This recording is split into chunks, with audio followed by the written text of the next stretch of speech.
pa po tayo sa optical. Sarado pa. Pinalmusal ko muna po si Lola. Ayan si Lola, oh, nagkakape.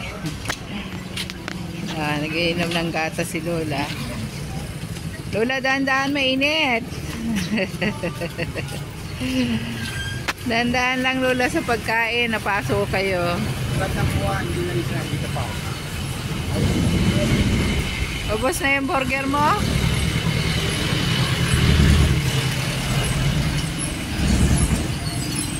Ubusin mo yung burger mo, Lola, para hindi ka manghina.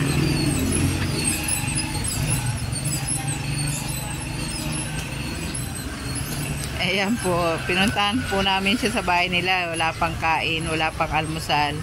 Kaya dito na siya nagkape. Dito na po siya nag-inom ng gatas. Diyan sa sa bilihan ng almusal. Ito po ang aming lugar dito sa Las Piñas, CA.